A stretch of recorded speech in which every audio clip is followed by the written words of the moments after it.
Oh, okay. I don't know. I don't think Eli's coming. I messaged him. I actually messaged him way too late. He's probably I'm not doing something joking. else. I'm not joking. He just texted me and said, "Oh fuck, I'm out buying Amiibo." I'm not not even joking. I'm not even joking. That's what he said back to me just now. I was like, well, I guess we're gonna start without you, but get your Amiibo buying ass back to the podcast as soon as you can or whatever. So The hell is an Oh my amiibo? I gosh. know, like which ones? Like what are you buying? Yeah, I need to know.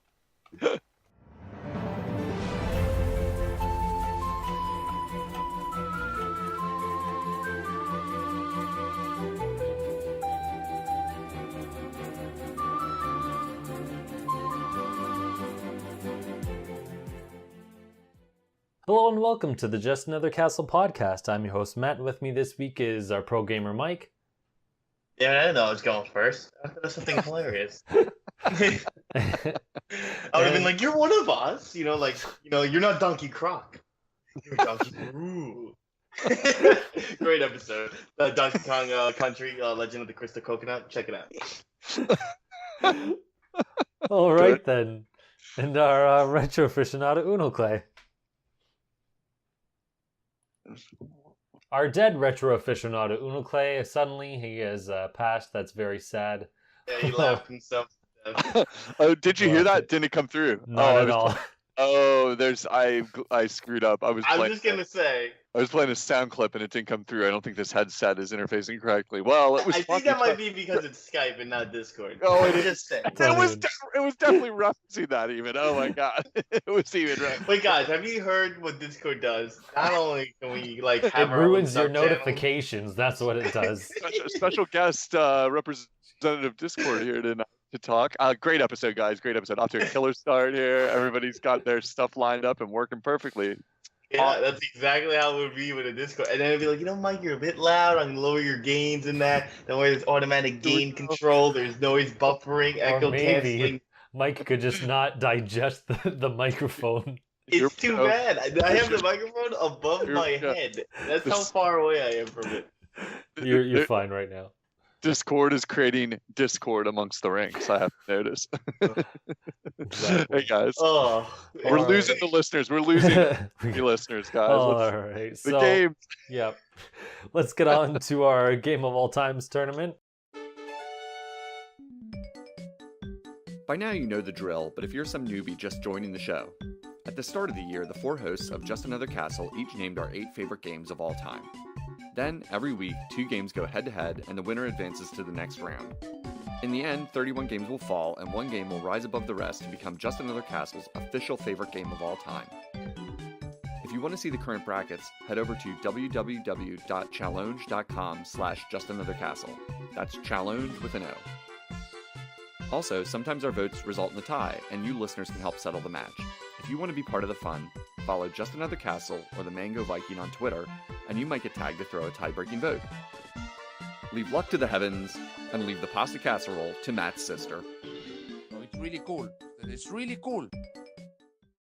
Last week, well, it's not last week, but last time was Pokemon Fire Red versus Super Mario Bros. 2, the USA version. The weird version that basically stole another Doki Doki Panic. And we did have a tiebreaker, and Fire Voyager decided to break the tie with Pokemon Fire Red. So that is the winner of that round, and that's going to go on and fight Mario Galaxy 2, which is really weird. But we'll see how that happens in several months from now. What game won again to fight Mario Galaxy? Pokemon Fire Red is fighting against Galaxy 2. Coming up, but that's a while off. That's a while off. It is. That is a weird matchup. We'll see how Down that Should have goes. been Mario Brothers too, man. But Down the road. enough of that, because we got a new matchup. It is Ocarina of Time versus Pokemon X and Y. So that's weird. We have actually multiple Mario games and multiple Pokemon games. Weird. And multiple Zelda games. Multiple everythings. Yeah. Weird. Imagine that. Multiples on multiples. Imagine that, a Nintendo podcast where like Pokemon, Mario, and Zelda are like, getting into the finals and multiples. Yeah, I never could have seen that coming. So I didn't see it happening either. Crazy. Yeah. Yeah, I voted all the good not Nintendo games. Yeah, it's gonna be pretty funny when we get to the end. It really is. It's gonna be like, oh good God, look at We're this. gonna have to like do something special for that. For sure. But sure. so I don't know about you. I forget. Do you remember who voted Ocarina of Time? I don't know I if I think put it it in may there. have been Eli Okay. that 'Cause I seeded know I it. put in. Eli doesn't like Ocarina of Time. He's a Wind Waker baby. That So was me who voted Ocarina of Time. so I know I put in Pokemon X and Y. So by Okay. default I'll do that because it's only Okay. one of my games.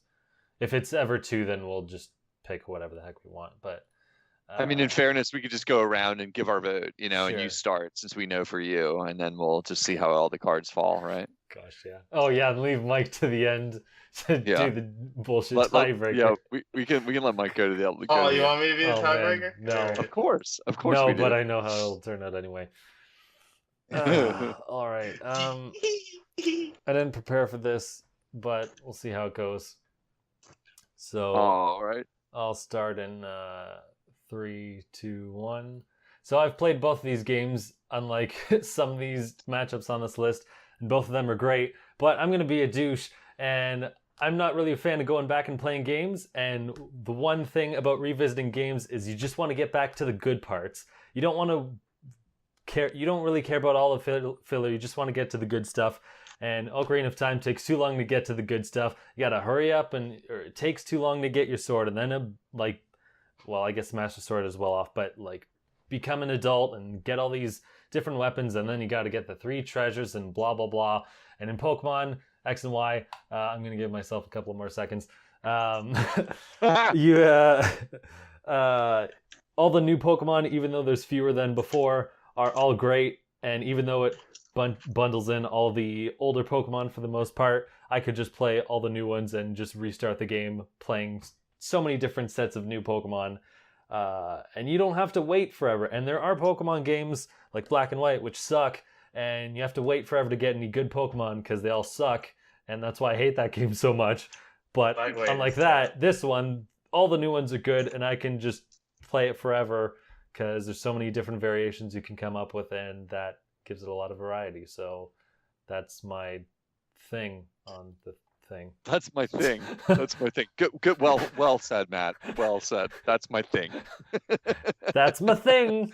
That's my thing. Da-da-da-da-da-da. Alrighty. All right. Good one, man. Sort of. No, I'm just kind of talking about my ass. But who would Unoclay? Since apparently we're gonna make Mike the last, as if that's a Yep. thing. Why don't we get you to start? Go off in 3, 2, 1, go. I've never played Pokemon. Everyone who's a longtime listener knows I'm not a Pokemon player. I really love the music. I know I'd probably get bored of the grinding, but maybe someday I'll try out one of the originals just for the fun of the Game Boy ones. That said, Ocarina of Time changed the world when it dropped. It's a little tough to revisit given that, an open world game of, these days, the scope is beyond imagining of what we played back in the day. But back then, you have to imagine that it felt expansive, enormous. It felt endless. You could not believe how big Hyrule Field, which is funny now when you go on Hyrule Field and you can walk across it in like a minute, and you're like, yeah, this would fit in the pocket of the corner of the smallest area of the map of Breath of the Wild or whatever. But nevertheless, it changed the world, and I'll vote for that because it remains awesome, and that music is really good too, by the way. So, the end.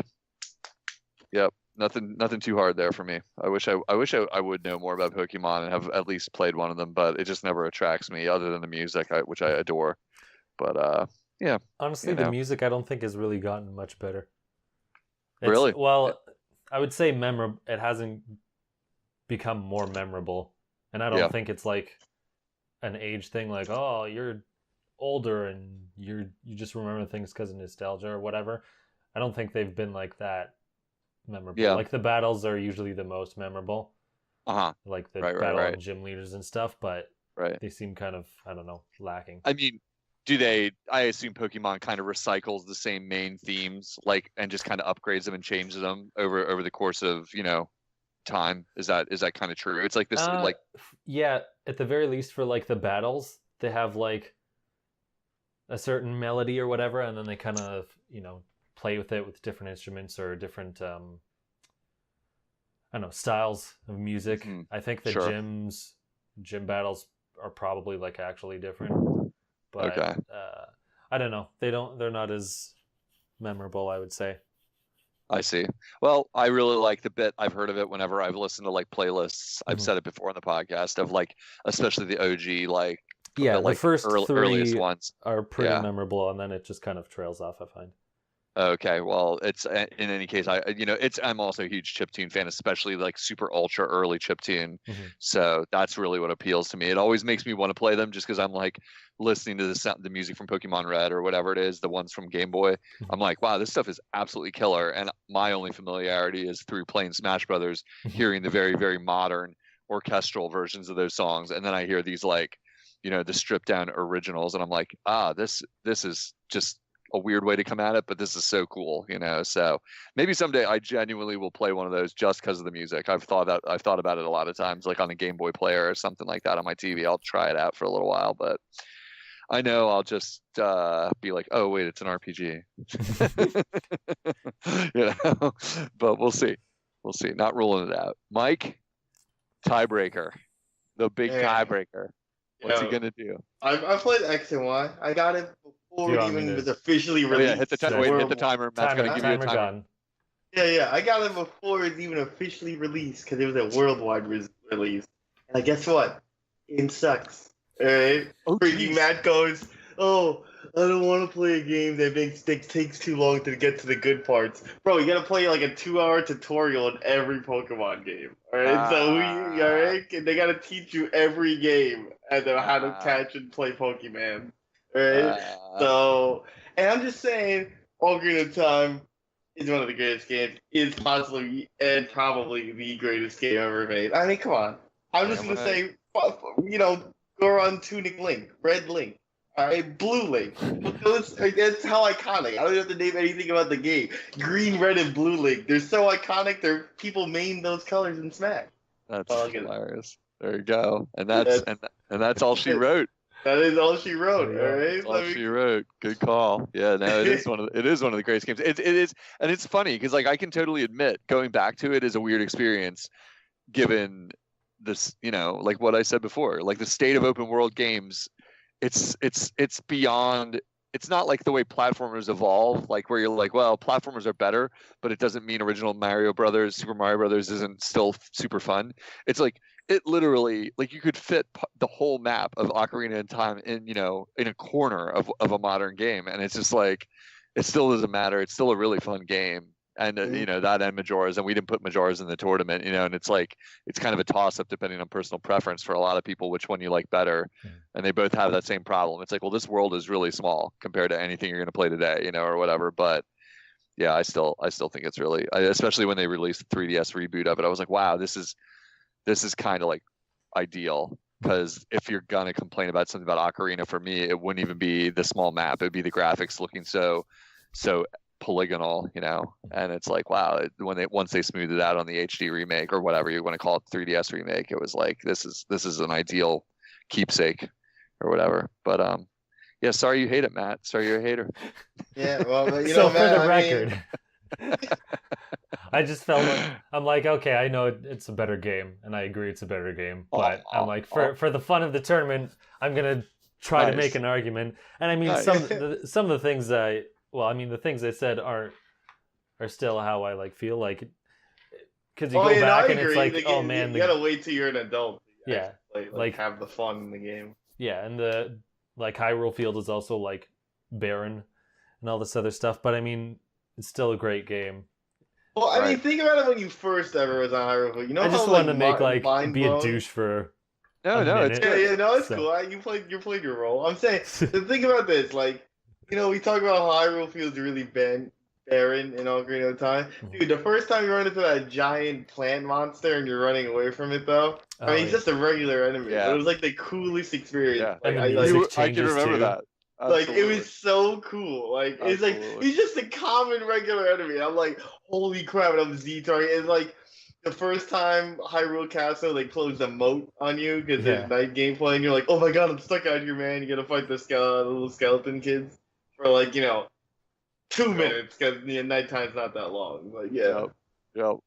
It was game changing. It was the like mind blowing to me to reflect on it a few months ago. I mean, I knew it at the time, but I'd forgotten it for like years. That like the the level of change to the industry, that the 1-2 punch of Mario 64 and Ocarina on the same system. It had hit me again a few months ago that I was like, that's insane. Like nothing like that happens ever. And they like redefine 2 entire genres, and both the games like remain like super popular today. And you're like, I don't know. It's just kind of mind blowing. I'm replaying Mario 64 right now, for the first time in years, and I just like cannot believe how good it is and how easy it is to forget until you go back. And you're like, this is nuts. Like this game is just the greatest game ever. You know, that's Dude, exactly why I'm you with should you go. on that. I'm with you on that. Yeah. Just, Got to pick up I don't even Odyssey. Yeah, well, I can't wait. Like, I mean, like, because I know Odyssey is like the 3rd or 4th sequel in the line of that game, you know, or whatever. And I'm like super looking forward to it now because I've been thinking about that a lot. And I'm like, maybe I shouldn't be playing this because I'll go to Odyssey and then it won't be as fresh. But given my like backlog of games, I'm not too worried about it, frankly. I'm like, well, it'll be a little while till I get to it anyway. So, Oh my gosh. so yeah. So, you know, but anyhow, so there we go. We got another match in the bag. Indeed, we do. Indeed, we do. And thankfully, no more tiebreakers and going to Twitter. Yeah, no. We've had a lot of those in a row. So, yeah, that's kind of good. We decided this one straight up, and Eli cannot come in and vote. The vote is sealed if he shows up. I think you would have said Ocarina anyway. Yeah, okay, because I wasn't sure. You guys are such pokey nerds that I was like, well, I actually was going into this thinking maybe not knowing where Mike would stand. I thought maybe this was a done deal for Ocarina, but right on. Yeah. Cool. Anyway, so let's get on to what we've been playing. I finally beat Mario Tennis Aces. Nice. It's the single player is like okay. It's nothing to write home about. It is unfortunate that you can only play as Mario because I haven't even jumped into the multiplayer and whatnot, and so it would have been fun to like try out the other characters versus oh cool, I want to beat the single player, and then it's like well now I used Mario for like I don't know how many hours, and then I gotta figure out all the like 20 other characters and see what they're like and test them out somehow. I guess I'll play offline so I don't like get embarrass myself online just testing them out. Like that's what I would have liked to like test them out first. So yeah. But what's your, if you had to give a score rating to this game, like after you've played it as extensively as you had now, like where do you put Mario Tennis? Because like it's a game I wish I had the time to get into. I enjoyed the demo. It didn't grab me enough to go buy it, and so that I can feel that fuse burning away of like whether I'm going to ever play that game or not. So what score would you give it if you had to put a number on it? Well, I haven't jumped into like multiplayer, and that's like basically most of the content. Fair. I don't know. That's fair. The mechanics are good, but there's so little content. I guess like a 5 or a 6 or something. Ooh. Because it's like if you want single player game or a single player game, it's not worth it. But if you love multiplayer, then I'm sure you'll get a ton out of it because the mechanics are really good. I don't think they're that like it seems confusing at first because you're like, wow, I got a button on. You like I have so many things to keep track of, but it's really not that hard. But yeah, the mechanics have a lot of depth there, and you can see clips of people playing on or showing their clips on Twitter and how crazy it gets. Actually, funny thing, I saw a clip from Nintendo UK. They were having a tournament at Gamescom or whatever, and they show this rally go on for like literally a minute, and one of the lady commentators was like, she's like, oh man, with how long this has gone on, like a whole day-night cycle has gone on and my stomach has digested itself. Are we done yet? Like just poking fun at how long it's taking. Nice. But, so that's cool. Yeah. Right on. So what's holding you back from doing the online? You just wanted to finish the regular part first or whatever? Yeah, I want to try that out. Right on. Cool. But cool. I don't know. I don't know if I'll go back to it because Spider-Man comes out in like 2 weeks. I'm definitely not doing it. Well, I'm definitely dropping everything for that. So nice. Yeah, nice. Spider nerd. Look around. Who's a spider nerd? It's Matt. Yeah. Nice. I'd actually suggest ARMS if you wanted to buy. Okay. Well, I guess they're not fighting games, but I would say Arms is a better game over Mario Tennis to Huh. buy, simply Really? because one, like, there's more. I don't know. Well, maybe there isn't more single player content because it's this typical like arcade mode. Like you run through, I don't know, 10 fights and there's a couple of mini games in there. But you could for one you can stop it. Well, you can stop with Mario Tennis. I don't know. I think it's a lot Interesting. more fun because of how different it is and how all the Really? different characters play. And I actually like we were playing online and that was pretty fun. I don't know. It's just a more fun game to play. Tennis is Interesting. fun, but it's hard to like go back to it when it reminds me of power tennis and that had like so much more to it. It's like, oh well, man, if you really want a tennis game, just buy the old GameCube one. I think they made a port of it on the Wii as well with Right. new play control. So it's like, man, you Right. could just buy that and that's a better value and has better Right. content. Right.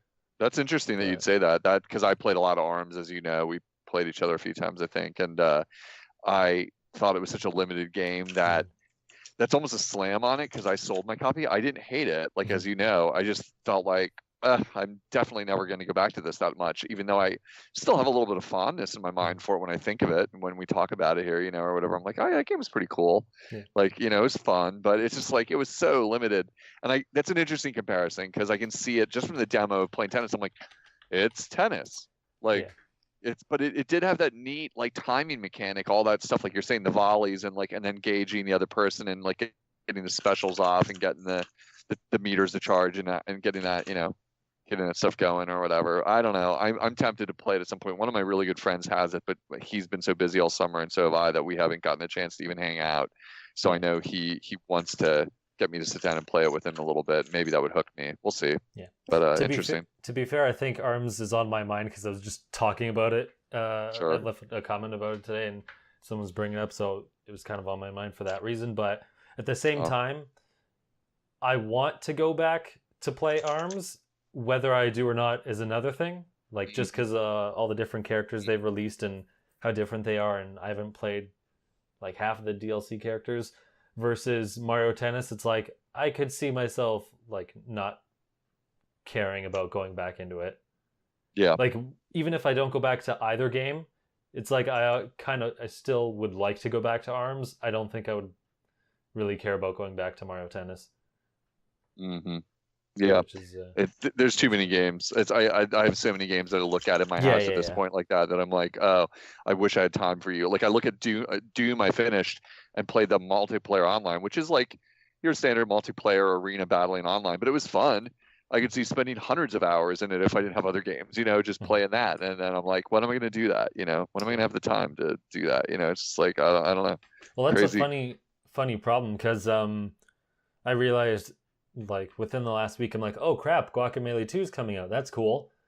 And then I didn't realized, even know that. Yeah, and then I realized, oh, I only like just beat the Mario Tennis single player.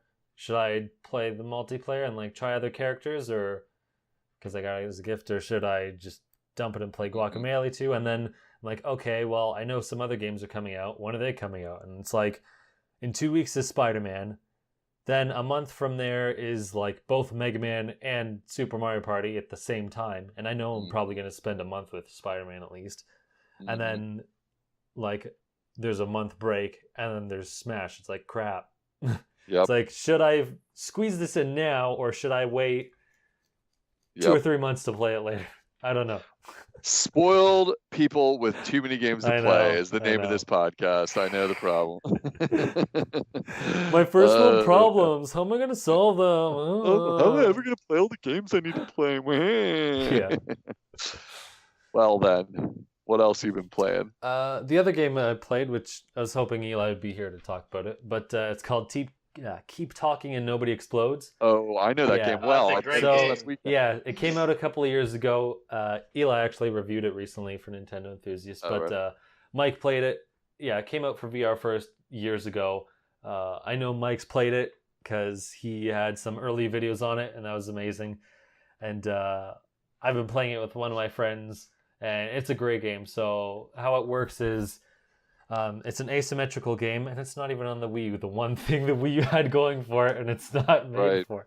Right. So how it works is the person with the controller looking at the TV has a bomb, and they see different modules on it, and they have to describe that to the person holding the manual, a paper manual, or digital if you want on your device. That's not looking at the TV, and they coordinate with each other. So I'll be like, oh, on my screen I have 6 wires here, and then I say, it has this many color wires and blah blah blah, and then the person looks through the manual and sees, oh, if you have this many wires and these colors, you gotta cut this wire or this or that. And it's really fun. There's a lot of different modules. Even if you select, let's say, the same level, like, I don't know, 1.4 or whatever, they still randomize the modules. So it's still not even the same thing. So you could just keep playing one level and it would change it up. Right. I haven't replayed many levels to say how much it varies, but they at least change. They're not exactly the same. And even if they were the same modules, the answers are always different anyway, so still wouldn't matter too much. But Right. I think there's like 7 worlds and like 5 to 7 levels each, and I just finished 1 and 2. So I've gotten a little bit through, and I really like it. Obviously, you need at least 2 people. Well, yeah, you need 2 people to play it, so I can't really play it by myself. Not unless I want to blow up the bomb. But it's a lot of fun. And one of my friends hasn't heard of it, and I said, oh, let's try this out for a bit. He just like selected a random one. Like half the modules he like guessed because they were too new for me to like figure him out in time. And we beat it with like 1 second left. Mm-hmm. So it gets crazy. It's really fun.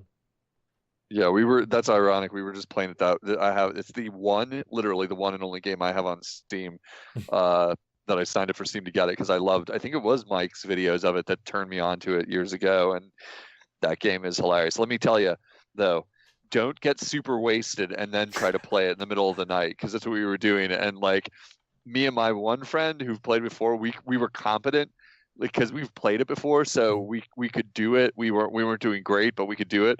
And then like my other friend who had never played it before was just like, what is going on? Like the whole time, like asking us like, wait, what do you mean? Or it was beyond comical because we'd been drinking for a few hours and playing some other games, and then we're like, all right, we're going to teach you this. And we put him on the computer, and we had the manuals. We had the paper manuals, and we're sitting there on the floor, and he's not getting how much he needs to describe to us. We're like, what do you see? And he's like, there's a box. And we're like, yeah, all right, a little more, like a little more than that. Like, and he's like, it's blinking. There's something blinking. We're like, what is blinking? Could you be more specific and faster, possibly? It was utterly hilarious. Like I was dying with laughter, and we were both getting like kind of frustrated. You could feel it. We're like, he's not getting it. And then I'm just like, remember, this is the point of the game. Like to hate your friends. That is the point of playing this game at all. Like, don't get mad. Like, he's gonna get us killed. That's what's funny about it. So. Yeah, real great party game. Everybody keep talking and nobody explodes is truly a legend of indie design. Super simple and super funny. I think anyone can understand it. But it is pretty hard, right? Especially like the Venn diagrams and stuff. Before you really understand what you're doing, you really get your head knocked back until you get your head around it or whatever. Yeah, I've been waiting for it to come on like iPad for years. I'm like, come on, hurry up already! It can't be like that bad. Like it's touchscreen enabled, and it's not on there. No, but I was like, oh man, I forget. I think I brought it up at some point with one of my friends who's going off to college at the end of August. So I'm like, oh man, that'd be cool to be able to play it before you go and leave. And then it came out, and I'm like, oh sweet, let's go play it. So I picked it up, and that was that. Yeah, but yeah, that's awesome, man. I'm tempted to rebuy it, but given that the ubiquity of Steam, it's like it's my one Steam game. Like I don't need to rebuy it. Everybody has a computer, like we can play it wherever we go. I just have to remember to bring the manual with me whenever I go, or whatever, because then you have to print it out again or something if you don't have it some other way or whatever. So yeah. Anyway, I know Mike was a fan, so it makes 3 of us. Big fan, Love it. big fan. Yeah, Love yeah, honestly, dude, like I wish what do you call it? It's like the game's like it's hard to like sell on to somebody without them playing it though. You know what I mean? And like it was funny, me and Billy went so hard, like he actually all those the paper manual, he actually like spent the day and got the binder for it, so it's like all organized. So I'm like, yo, this is a Nice. lot easier, dude. But I think the best part of that game is definitely when you like learn how to read a Venn diagram, because like that's like something you forget because you do it like 2 days in fourth grade and you're like, I don't get it, dude. You're like this Venn diagram makes no sense, and when you figure it out, you're like, you feel like a god. Yeah. You're like, Yeah. yo, what's up, guys? Yeah. It is exactly like that. Like we were sitting there, like half in the bag, literally like 1 a.m. or something like that, and we get the Venn diagram puzzle, and we look at each other, and it's like we're both not dumb people. We're both fairly intelligent people, and I look at him and go, "Do you remember how to do this?" And he's like, and I know I'm in trouble if this one buddy of mine in specific who's like lightning smart is like having that reaction. I'm like, we're in trouble. Like I'm instantly like, we're gonna die. Like because I'm sitting here staring at it like, how do you solve this? Like I don't remember at all. Like my brain is going limp here. Oh, I have man. no. Yeah, I'm looking at it now. It's crazy. Yeah, they're the best. Yeah, that's anybody who's listening to this who hasn't played Everyone Keep Talking and Nobody Explodes.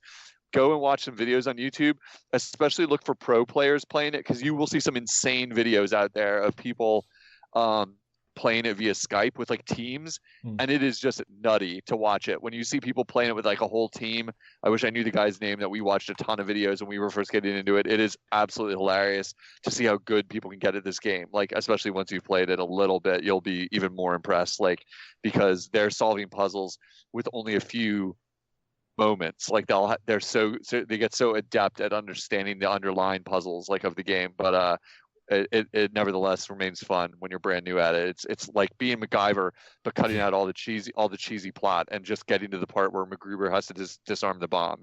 That's it. That's the only part. So yeah, good stuff. Great game.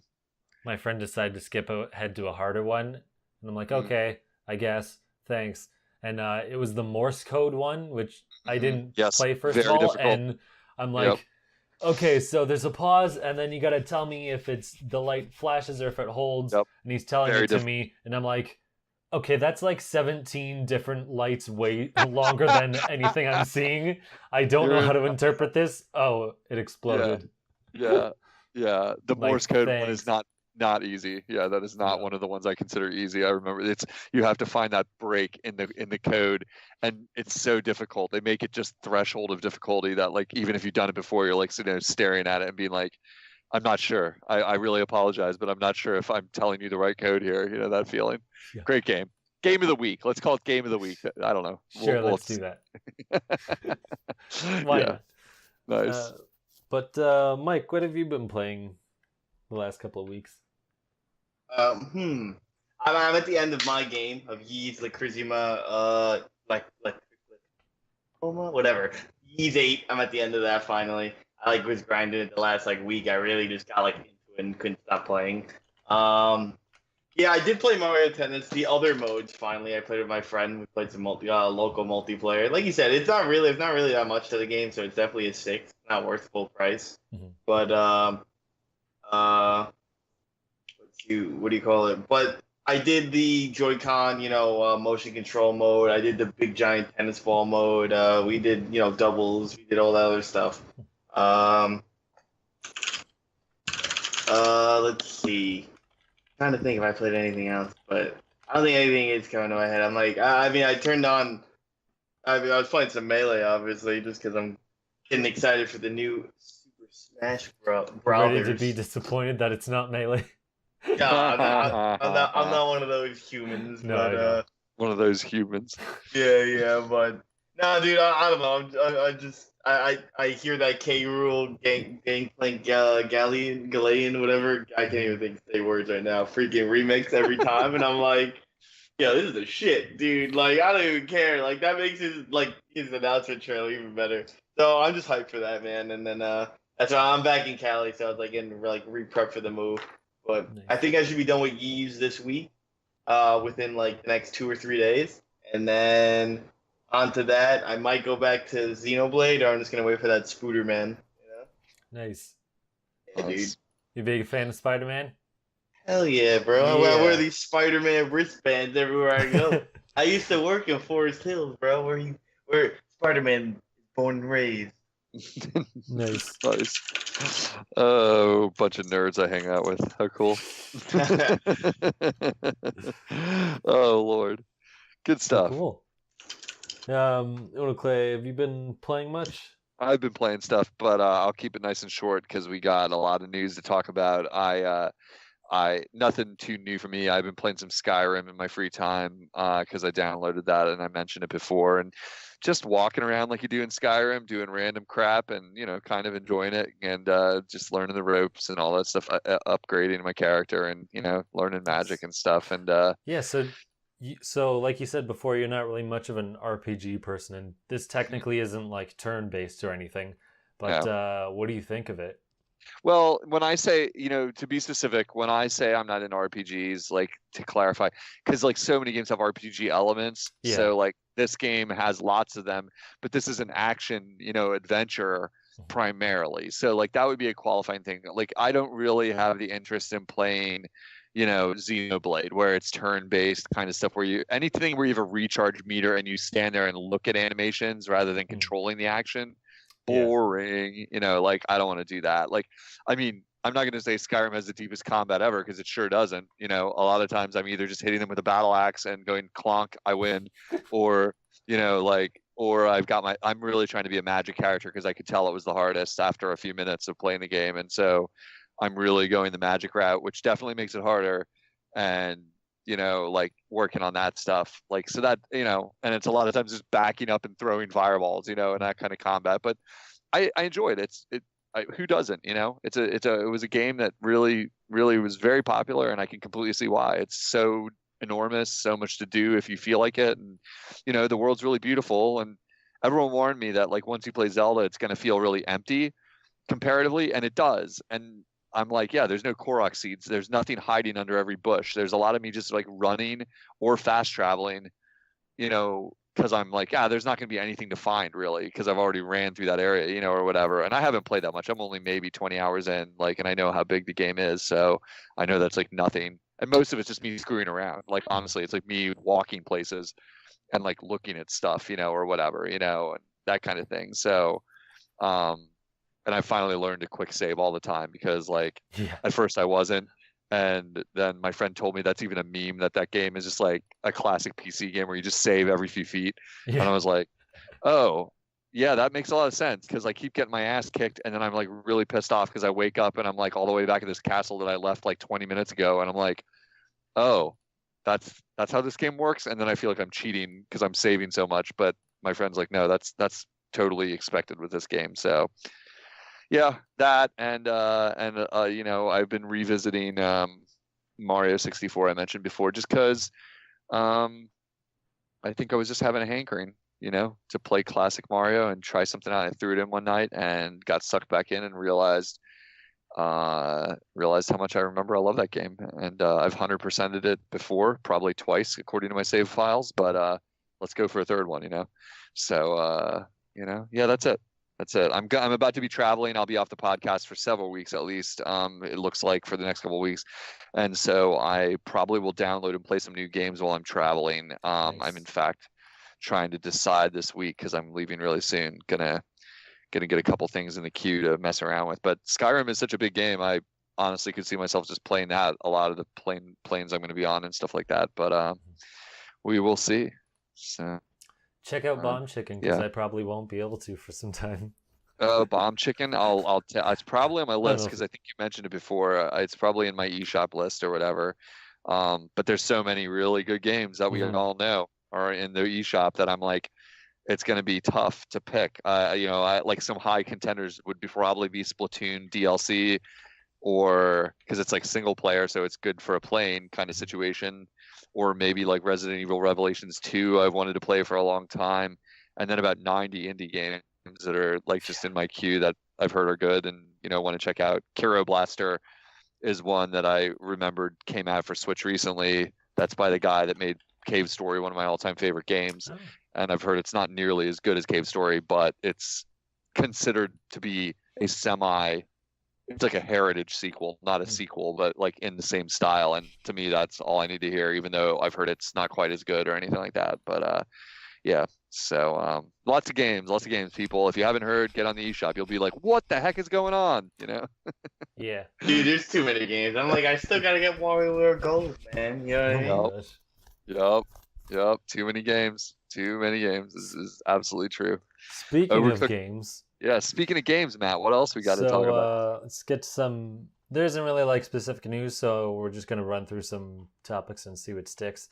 So speaking of games, Nintendo had like an indies showcase for the United Kingdom, I guess, region in the last week, and they showed off a bunch of stuff.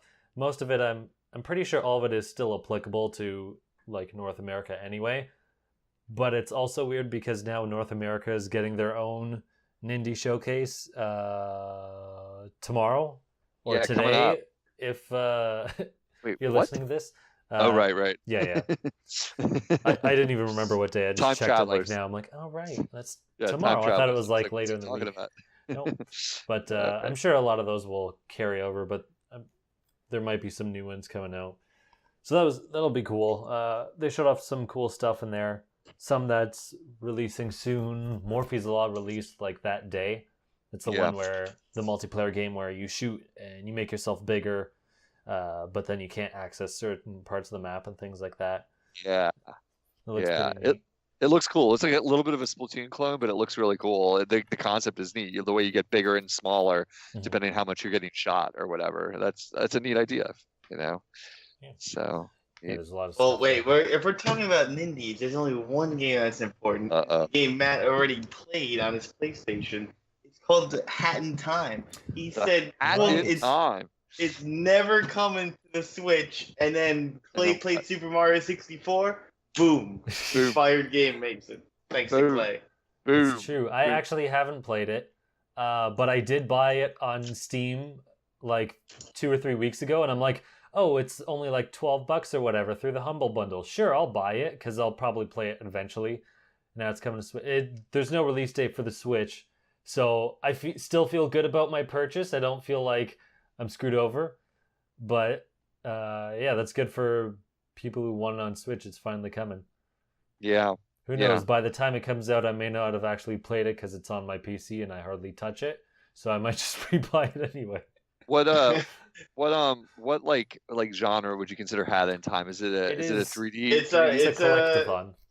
Yeah, it's like I wouldn't say it's like Super Mario 64, but like think like that kind of Banjo-Kazooie Mario 64. Yeah. I think but it's mostly inspired by 64, isn't it? I think it's more inspired by Sunshine. I don't remember if I heard that from somewhere or if I just saw other random commenters like make that connection. But for some reason, I'm thinking Sunshine mixed with a Hat in Time. Regardless, it looks. It doesn't really matter. cool. You know, he said like specifically like how it's inspired by 3D Mario. Yeah, games. Like, it even had. I mean, I'm pretty excited for it. Before Odyssey, so you can throw the hat, and I think you can jump on it, and you have different. You can like equip different abilities with badges. And you have like a little hub world and. All these other. It's actually multiplayer in it, and it's like I've heard it's actually co-op. good 3D platforming multiplayer. Like you guys have your own cameras, you don't have to rely on one thing. Oh, nice. Like you guys are in each other's way, kind of thing. Nice. I don't know how co-op would work, like because I think it's you guys are in the same world, and think about it. I mean, there's Super Mario 64 mods of multiplayer, but they would just have them in the same world, and they could get stars and the other. Well, the mods wouldn't really work as well because once Mario got a star, the world would end. But basically, Hat in Time, it was like not Hat in Time. But I'm assuming it's more of like they could collect different missions in the same world, and. I wonder if that. So, do you collect their stars for their game, or do you collect stars for your own game? I'm 100. It's probably for the file that's selected. You know what I mean? Think about it in that way. I guess, like whoever's hosting, I guess it is. I don't know. It just seems like a weird game to have co-op, but I mean, it'll have it. So if you want it, there's that.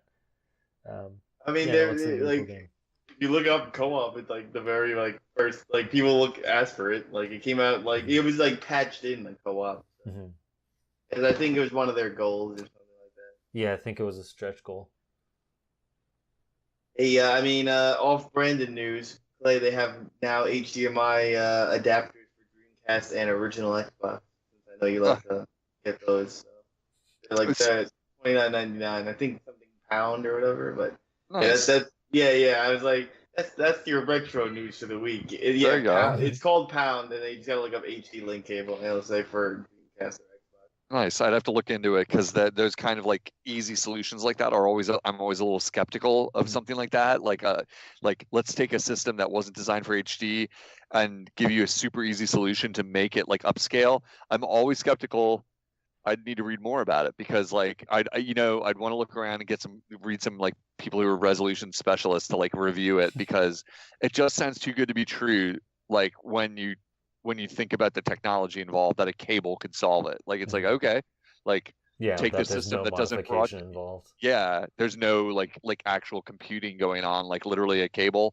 Like All right. I'm curious. I'm curious. That's fair. It's called poundtechnology.com, and Okay. they said PlayStation 2, Super Nintendos, and a TurboGrafx X or TurboGrafx or whatever. Those are coming soon. So this is their first line of stuff. Interesting. I'll have to look into it. Like Yeah, I have solutions already, but it would be wonderful for the like rest of the world to not have to spend the amount of money I did to have those solutions, like available, because that's really your only choices these days. Spend a ton of money, in one way or another.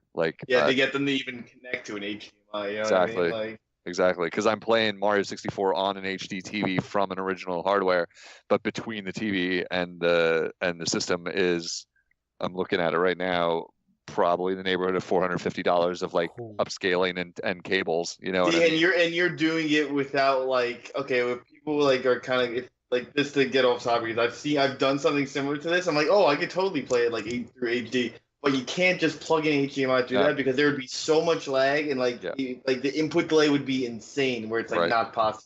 And You know, especially for like even a system like N64, it's gonna look like shit. Like in the end, Yeah. like it's gonna be stretched wrong. It's gonna be just like garbagey looking. Like because N64 is the biggest challenge, in my opinion. Like even when you have it running pristine, like I do, you still have to just face the fact that this is a polygon based game and it's not gonna look like what you remember in your mind. It's going to look different. And I could go on about this topic way too long, and I know Matt doesn't want to derail too far, but interesting topic. I'll have to look into it. yeah. No, I mean, I'm always interested. Like, I mean, I like playing them on my CRT, but I know some people For are sure. like, well, and emulators are Nintendo's been taking them down. So there you Yeah, go, Matt. that's huge Added to news. That's huge news. Like, yeah, Emu Paradise got wiped. Like, it's Mhm. like, yeah, I don't use emulators except for my Super Nintendo collection because there are so many gosh darn games that are so insanely expensive for Super Nintendo that like I just decided, and I have like one of those EverDrive carts that you can put ROMs onto and insert them into your Super Nintendo. And I literally, it's on my to-do list is to find a giant torrent. I never did that because the EverDrive, you could just put every game on it ever and be done. Like, and I didn't do that because I personally don't value games. If I do that, I like to download one at a time and play it. And then like, I kind of said to myself, I'm only going to do it for games that are ridiculous, kind of expensive, or whatever. I'm not going to try and do this for every game. And now it went away. And I'm like, what I want to do is find a torrent of like every Super Nintendo game ever and just put it on my hard drive and just have it there. And then when I want a game, I go to the library and get it and put it on the Super EverDrive and play it, because I'm just personally against like having this like, I know it's stupid. I know it's No, dumb. that's dude. I don't think it's that dumb. I just won't appreciate the games. That's the problem. Yeah. It's like if I just have this library of like 900 ROMs, I'm gonna be like, Yeah. I don't care. No, Like, I totally get that. It's the problem of having like overconsumption. Like I have so many choices that I'm gonna choose nothing. Yep. Like because it's Or you can't put a make game in and decision. It's the Netflix you put a game in and problem. play it like 10 seconds. Like that's what Yeah. everyone does. They play 10 seconds, they don't give it the chance. And it's like if I make myself do that extra work of like work in quotes of going, putting the SD card in the computer, downloading the ROM I want, expanding it, putting it on the EverDrive, and then putting it into my system. It's that game is in front of me now. And it's like, okay, now I'm gonna play this game, even if it's garbage. I'm gonna sit here and play it for a couple hours just to see and give it what its fair shot. Yeah. yeah, give it its fair shot and see if there's anything reason I should be playing this like for more than like 5 minutes, because you find a lot of gems that way. You find out a lot of games you heard were bad aren't as bad as you heard, is what my experience is. It's like, all right, this is not that terrible. Like, it's kind of fun. I mean, that's my rule for RPGs anyway. Like, you can't judge an RPG. Like, oh, I played it for an hour. I'm like, dude. No, it's like, have you gotten through the tutorial yet? They're like, wait a minute. There's something past the initial town. You're like, yeah. Not everywhere is beginner's forest. Isn't that click in your head? You know what I mean? Oh man, like So Final that's why I hate Fantasy VII. RPGs. Yeah. It's like, did you get out of Midgar yet? It's like, wait, what? They're like, there's more than Midgard? Yeah. That's funny. And I think that takes like a couple hours too, because I didn't get that Oh, far dude, in it the takes game. a while. But yeah, I was like, oh, there we go. I mean, you move very slow too, and random battles. So, but yeah, freaking no more ROMs, man. I mean, that's how I played. That's how I got into Phoenix Wright. I mean, I bought all of them after. Well, there is ROMs. You can still get them. The big places are going down. About if I can check correctly, there's about 70 bajillion other websites. Yeah. Whoa, They are getting taken down. It's like, but I'm sure everyone's they not are, sure but if it's gonna. I mean, yeah, it's the same thing back with Mega Video. People used to watch videos on there, and it's like, oh, you took that one down. It's like, yeah, but like 17,000 other ones popped up, and I think like there's another thing like Mega Video that's like, actually, I don't know if there's whatever. Yeah, but some of the stuff from Mega Video, like it would like. The one thing I found out, I was like looking for like a movie or a show. I can't remember it now. I'm like, dude, I can't find it. And I would get like Mega Video links, and I'm like, this shit doesn't work no more. And then it was like everyone's like, yo, can anyone find this? And I'm like, no, unless like one person actually was smart enough to save it. But it does reduce it, and it gets people thinking like, ooh, well, since Nintendo's taking down every single ROM site, maybe we're gonna actually get not just NES games coming out in 2 weeks. Yeah. No, But I actually, to I guess roll over to that, I don't buy that them taking it down means they're going to suddenly overhaul the thing. I think it's just, well, for one thing, I'm sure they've wanted to take sites down before, and I'm sure they've probably sent out letters and probably taken some sites down already before. They've done it with individual games like ASMR or whatever, the Samus Metroid 2 remake. I still have that if any of you two want to play that version. Things like that. So it's not exactly new, but I don't think them taking down sites leads to a more robust. Yeah, we're not getting Mario thing. 64 freaking on eShop for November. You know what I mean? Like that's not happening. No. Right on. They get rid of ROMs. They get rid of Nintendo. We firmly derailed your well organized podcast, Matt. That's fine. Bring us back. Bring us back. Wait, I'll bring us back. You ever heard about this? You're the one that derailed us. guys. I know it's cool and all, but Nintendo's coming out with this game called Super Smash Bros. Ultimate, and the UK is going to get a limited edition bundle. But then stop reading my notes, dang it. Just in oh my God. America, where we live, that shit's getting its own bundle, but it's coming with a Pro controller. And guess what? It was on Best Buy, and you could have pre-ordered it. That thing is down now. Obviously, it was just a placeholder, price not set. It was at $140 because 70 plus 60 and whatever in tax. But still, all right. Steelbook. That's all I want. I don't want no damn Pro controller. I hate Steelbooks. They're ugly, and I want to look at the box art. Ooh, man! But the inside of the Steelbook is Battlefield, though. I don't care. Yeah, you can actually check out. Yeah, you can check out the inside of the Steelbook if you just type it in. It'll bring you to the UK website of Nintendo. I mean, of Smash. So when it's like, oh, pre-ordered here. I think Game is the big one in UK. Just regular GAME. So if you look at it, the Steelbook versus the regular case, the Steelbook is like black and it's got the Super Smash Brothers logo. When you open it on the inside, it's got the new Battlefield, like that waterfall-ish, kind of like area. So that's like the main. If it's like I don't really care for or don't not care for Steelbooks. Like if there's a Steelbook available for the same exact price, I will get that because most of the time they are. It's like, hey, just here's the game with the Steelbook version. I'm like, okay, I'll get that. But I'm like, if they're only selling it with that cool design Pro controller, I'm not gonna knock on that. I really like the colors, but like I don't want another Pro controller, especially if they're gonna Nintendo's bundles, aka they don't give you any slash price. They just add everything together, and they're like, "Well, this is it. This is your bundle." I'm like, "Bitch, this is not a bundle. When you throw everything in, it's the same price." Okay, you just threw it together. By definition, yes, it's a bundle. But most of the time in America, in corporate America, a bundle is when things are packed together and it's at least $5 off. All right. Fair, all fair points. So here's the weird thing: North America gets their limited edition is the steel case with the game and the Smash Brothers Pro controller. In the UK, I think they also have that. Actually, I don't think they do. No, they get their the limited edition is the game, a GameCube controller, and then the GameCube adapter. So I don't know why they both have two different ones and why either version isn't also available in the other countries. All right, I'm gonna say this right now because Clay is licking his chops. He's like, "Which one do I get?" Because remember, the Switch is region free.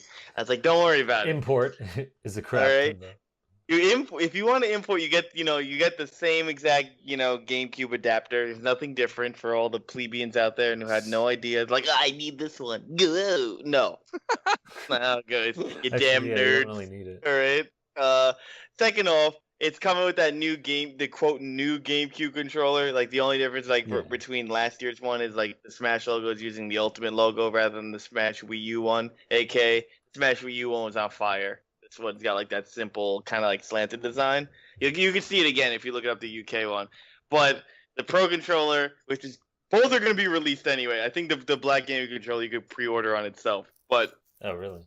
Yeah, I'm pretty sure I've seen it solo. It's going to be anyway. Why would they not sell it since they're redesigning? And the Pro controller, they did that with Splatoon, didn't they? They had the Pro controller purple and green or something like that. Yeah, that was separate. Yeah, and then it came out like the Nintendo. Look, the Smash Wii U Pro controller, it looks nice, but I'm like, they're gonna separate sell it anyway. Like the only thing really of any collector value is probably the Steelbook, and it's like, you know what I mean? Otherwise, it's kind of like forcing you to pay more. They buy all the stuff that you already have. Like your GameCube adapter already works for the Switch. There's nothing different about this one. You don't need another GameCube controller, all right? Unless you really want another one with the Smash Bros logo. And then nobody really needs a Pro controller. I mean, I hate my Pro controller. So, jeez, that's the first time I've heard someone say that actually. Like, but I'm personally down for that. I mean, like, I want to see the price on this bundle because I'm hearing what Mike's saying, but that I don't have a Pro controller yet, and I'm going to need one presumably for Smash. I have a Wii U adapter like hooked in there. Oh, this bundle's perfect for you, man. It is. It's like, and it looks sweet. It looks cool. I don't give a crap one way about Steelbook, whatevs. Like, whatever. Like, doesn't bother me either way. It's like fine. It's more the controller. So, what's the price on it? What did you say the price? $139.99. That's the placeholder. Best Buy. Well, 70 plus 60, man. I got it. Yeah, I got it. It's the price I expect. So, yeah. I told you, Nintendo doesn't know what a bundle is. They're like, just put it together and then leave same price. Oh my god. I'm like, no, Shigeru Miyamoto. He's like, oh. Oh my god, I'm not even touching it. I'm just feeling the burn because I just had to buy like one of my Joy-Cons, which is out of warranty. Like, just started to have a drift that couldn't be corrected. Like, I think I just jammed it too hard one time or something. And preach my Joy-Con brother, right Joy-Con too? Yeah, right Joy-Con. I know, man. My A button stopped working. Like, I had to like literally use a brick to hit the A button. I'm like, I called them up and I'm like, how much for a repair? Like, like $40. You send it in, and I'm like, it costs $40 to buy a Joy-Con. Right. That's what I said too. I gave him the same lecture. I said, that I can go and buy one for slightly more because once you go to GameStop and pay the tax, you're going to pay around $53 or $54 for a new one. Yeah. So but still, the brand new one versus they said it would take 2 to 3 weeks too. Like, yeah, I'm not walking around with one Joy-Con Switch, okay? Yeah. Like, yeah, but then I caved and like saw that they had one remaining pack of the Splatoon neon pink and green ones, which you could say are garish, but I think look sick in real life, like sick in a good way. Sick like Michael Jackson is bad, you know what I'm saying, kids? And like I caved and then ended up spending like $85 instead. I was like, all right, they look sweet. All right, I got it. So now I'm feeling the burn from that, like trying to ignore how much I spent on freaking Joy-Cons, and then you tell me, oh yeah, if I want to get Smash and get the real deal, I'm going to be dropping $140 on it. Like, good God, this hobby we have, guys. Like, come on, I need a second job here. Holy crap. 140. Holy cow. But yeah, that looks like a sweet bundle. I said that on the chat to you guys earlier today. I was like, that'll get me. Like right there, that looks pretty good. It's one of those things you just feel like, oh, I'm going to want that, or at least I am. I'm not a GameCube controller player, so I'm just like, and Matt, you did confirm what I was saying on the chat. This is good news to the listeners. Like, if you already have the GameCube adapter from Wii U, the GameCube adapter for Wii U will also work on Switch. That's true. Yeah, that's confirmed. Yeah, they mentioned it in the direct. Because it's like, the weird thing about that is it takes up 2 USB ports to plug it in, and so it's like that's all the Switch has got. So if you have anything else plugged in there, like a drive or anything, that's going to be a challenge. Well, there's another one inside the case itself. That's so there's true. 2 on the outside, and then there's Yeah. 1 or 2 on the inside. I think there's only 1 inside the case, if I'm not mistaken. So yeah, I think that's how it is. Yeah, you're a little limited there, like if you're going to use that GameCube. But I guess the bottom line would be like, you'd be okay even if you're using a hard drive if you're only worried about playing Smash and having GameCube controller. So you're going to be fine, but you might have to do some swapping. Well, I don't think you can use a hard drive with the Switch anyway. Oh, you can't? Okay. No, there was a whole thing about it. They're saying, well, it's portable. We don't want to do that because you might move a game and you can't have your hard drive with you, and it's gonna have some. It's not that expensive though for 128 gigabyte. That's the 256 is the highest one. Yeah, so and they go on sale all the time. So honestly, I would say, guys, like if you really right now, I just looked it up at Fry's Electronics. It's $30 for a 128. You know what I mean? Like that's pretty good. That's only $30. And as I say, they always go on sale. Like Amazon had their at Prime Day, and the 256 one was like $40, and everyone's like, oh my god. We missed out. Like normally it's 100, but. You can get lucky like that. Like I do recommend if you're gonna buy Smash, especially digitally, now would be the time to get your SD card. Yeah, definitely. Yeah. Well, don't be nuts and download the game though. I have a counter. Oh yeah, forget that game is gonna be freaking huge. I mean, like there's bigger games that I'm sure exist on Switch. I mean, what do we off the top of our heads? Oh, NBA Playground, NBA Playground, I think, or NBA 2K, one of those two. They're like. Really? It's like the size of the Switch or something like that. Get out. Really? Yeah, I dude. would have never guessed that. I would have been like Wolfenstein or something. You know what I mean? Like I would have been like, what's the biggest game? Zelda was amazingly compact was the story on it. Like that, like the way they optimized it. But I don't even know. Like there's... Oh, I got it. LA Noir, 27.4 gigabytes. Yeah, I bet that's pretty big. Sure, NBA 2K is 23. Resident Evil 2. Revelations 2 is 23, and then Doom 21.3, and then WWE, Elder Scrolls. So rounds out. Yeah, you can just look it up. It's Nintendo. Like the first thing I looked up is like a whole board. People were like interested in this too. You said Resident Evil Revelations 2 is how many gigs? Oh, Resident Evil Revelations 2, 23.6 gigabytes. Wow, I'm not downloading that game for my trip. That just kibosh that. That's going physical, boy. Like, you got to. I mean, 23.6. What is the Switch only comes with 32? In reality, it's only like 25 because. I mean, I have a big SD card, but that's just going to eat up a chunk. Like, and then I'm going to have to play it and put it away. Get rid of it, basically. And like, that's like. I don't need that. I don't need that. Who's got time for that? I don't got time for that. And you gotta wait for it to download. Yeah, that's crazy talk. Like, I mean, I decided while we're on this podcast, I rarely do double duty. I try to stay zoned in on, focused on what my boys are saying. But I was like, this is a perfect time for me to decide what games I'm getting because we're talking games. I went for Night Trap, the 25th anniversary for my retro, and Enter the Gungeon because I love a twin stick shooter like nothing else, and I'm gonna play that one while I'm flying beside Skyrim and everything else that I already have on there. So nice. Yeah, because twin stick shooters are awesome. I mean, yeah, it's my jam. If there's one genre that I go to the desert island, that's why Isaac got a big hold on me, like straight up. It's like, oh, hello you. I see what you're trying to do here, and I like it. Like, and I played Gungeon at my friend's house before. It's great for 2 players.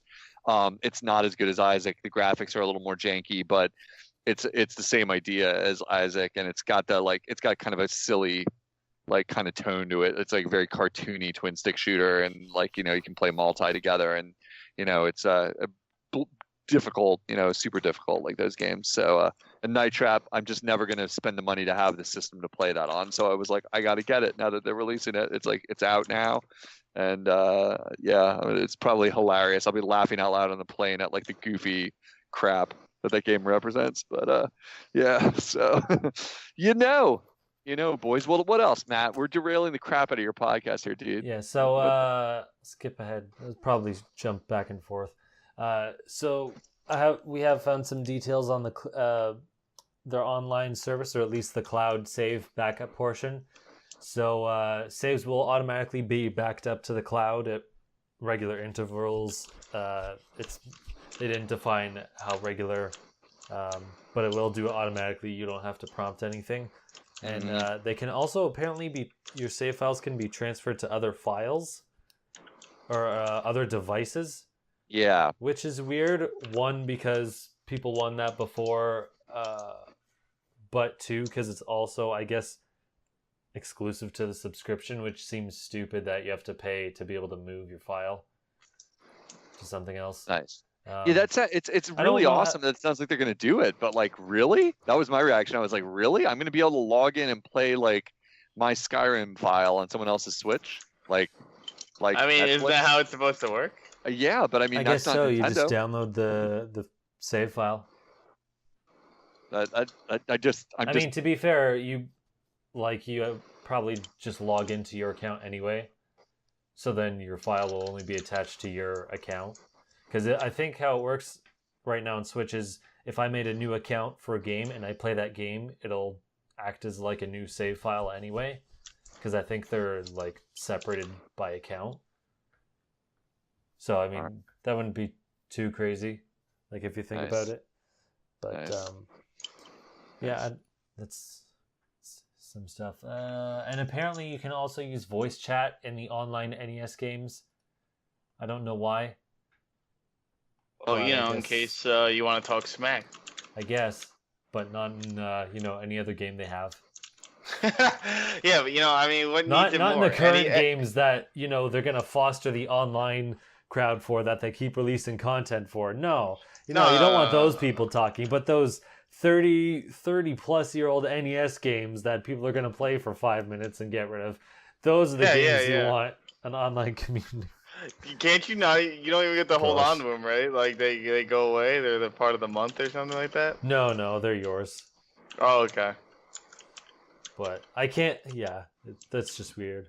I honestly don't even know how it's gonna work for most games, because I'm pretty sure at least NES games aren't like good multiplayer or anything.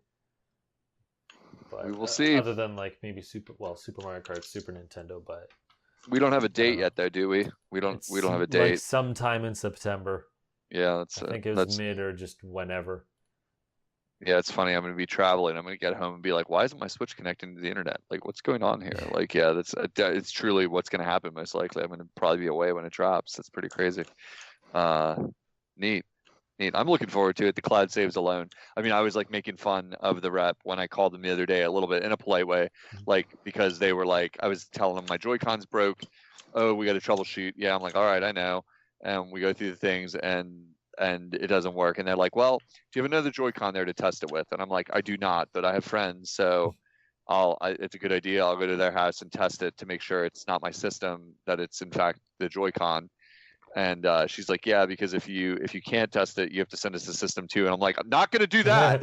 Like, I'm like, F that. Like, not gonna do that. I know what you guys do. You guys rape my little system. I'm not gonna let you touch it. Yeah, they're like gonna bring it home, and everyone's like, yo, touch Clay's shit, and they're like touching it on the screens and all that. No, I'm not. I was like, and the lady's like, well, she was kind of like getting that I was being funny a little bit, but she's kind of like, well, yes, we do have to advise people. There's a chance that you might lose your data. I'm like, I know what happens. I've heard. I'm like, I know the chance. It's 100%. It's 100%. It's wiped, and I'm not doing that. I would rather live with a broken Switch until September. and I can get my saves, and Yeah. she was just like, well, that would be your decision, but if you change your mind, I'm like, no, you're not getting my system. That's all there is to it. It was like, no one is falling for your tricks, No. lady. All You're- right. you're like- no. You're like, Yeah. you don't understand, lady. It's like if you read a 500-page book and then randomly you have to, someone borrows it and gives it back, and you have to start at page 1 and you forget everything. Yeah, right. And they took your So you don't get- bookmark. Yeah, exactly. I was like, lady, you don't understand. Maybe you've not heard of us, but I'm from Just Another Castle. I know what's going on. She's like, oh, I actually listen every week. I never mind. I'm so She goes, sorry. oh man. It's like, oh, I'll she's fix like, that in no time. She says, She's like, but you're not Matt, Michael, so nobody cares then. that all Matt right? guy sounds hot. Is Matt hot? She was like all asking about you, Matt. No, dude, she's totally in the mood. She goes, you know who's always right and handsome and is the best? That Mike Who's always God. right and handsome. It's Mike. Oh I was Lord. like, I'm like, yo, you're speaking my language, all right, lady? I was like, but I can't fall for you. I was like, because you're forcing me to pay for a Joy-Con, even though you're just gonna fix my shitty old one. Nice. Good stuff. Good stuff. Yeah. What else, Matt? We are derailing you again. This podcast is the derailed episode. Like, just No, I'm going with derailed it. left and right. Going all over the place, swerving. So you've been playing Doom. Doom Eternal is coming to Switch. I'm sure you're Nice. excited about that. I mean, I had like, Or maybe not. well, You know what? I don't think he is.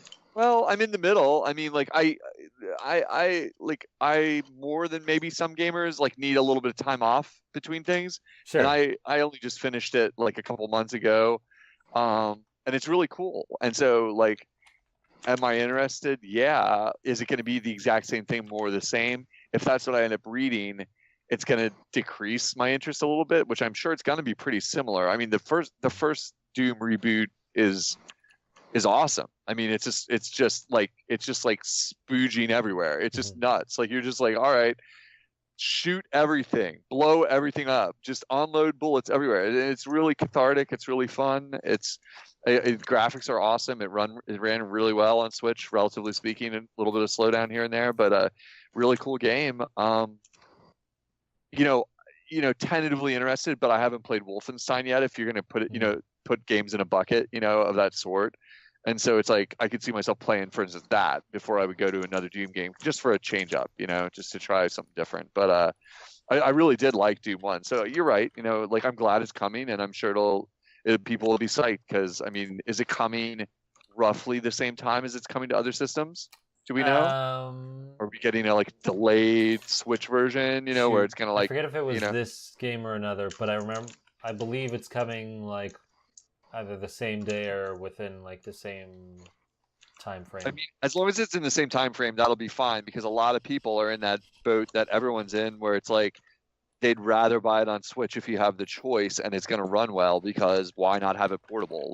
Also, it's just better to have the option. So I hope it's not a delayed situation. I mean, but I don't know. These days, Switch is doing so good, I don't worry as much. Yeah. It's like, well, people will wait, if they want to wait. It'll be fine. Or people will buy it again, because people are insane and buy games twice. And So, be like, yeah, I'm reading. Apparently, it is going to be the same day. Nice. You never know. It doesn't even have a release date, so right. who knows? It might change at the last second and be like, If it well, gets you delayed. guys, Yeah. something happens. But I mean, they're aiming for it at least, so Yeah. you can semi-expect it. It at least shouldn't be 6 months later. Yeah, that's good to hear. Yeah, Dark Souls finally got a date too, on Yeah. the delayed. Oh my gosh. On the delayed. Only. Yeah, it was only supposed to come out in the delayed summer, front. and Yeah. now it's delayed till October. Right. Not even first week of September or end of August. No, it's just later. And the funny thing is, it's launching I think the same week as the Dark Souls trilogy, which isn't coming to Switch. So Really? it's do you want the first one that looks better, or do you want all three of them on a different console? Yeah, but hey, Switch, bro. Hey, Switch. It's true. Hey, Switch, bro. You're never gonna get that Praise the Sun amiibo anywhere else. You sure aren't. You sure aren't. No, my friend is legit. My one of my best gaming friends is a huge Dark Souls nerd.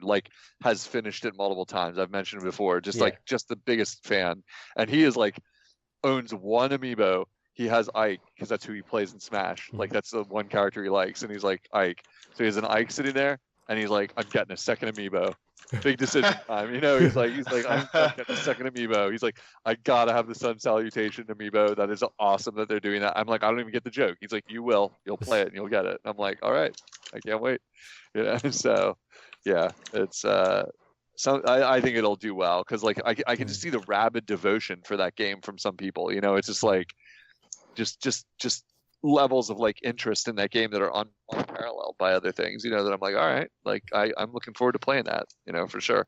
Everyone I talked to is like, dude, you're gonna love it. You're gonna absolutely go crazy for that game once you play it. And I'm like, I believe you. It's not an uncommon to like game according to people. So, yep, yes, sir. Yeah. Another cool game coming to Switch, Saints Row the Third. It's gonna have all the DLC. I was a huge fan of this game back when it came out. I didn't play the first two, and I know they're technically different, but 3 is where it really changed from more of a GTA game to like a tongue-in-cheek, like super goofy style of open world game. And I haven't played Grand Theft Auto, but I think I prefer Saints Row over Grand Theft Auto just because it's more focused on humor and it's just so like crazy. Like one of the game weapons you can get is a dildo bat. Oh god. Just to put it into perspective. But yeah, no, if you like just blowing things up, what I'm known for, blowing shit up. Yeah, and you like an open world game, then check it out. I didn't play the DLC. I don't know how much there was, but all that's included. I actually preferred the 4th one just because it had superpowers. But it makes more sense that they did 3 because it's more well known and I think more popular. And also their last game didn't do so hot, so it makes more sense to port over the more successful one over. When you say you've never played a GTA game, you mean ever? Correct. Oh, really? Ever. I mean, not even the top-down ones, or no. 2? So I didn't. Oh, Unoclay, I can see your fingers. Yeah, no, I didn't. Like, I've only had Nintendo consoles. Well, I mean, I've always had them, but I didn't get any.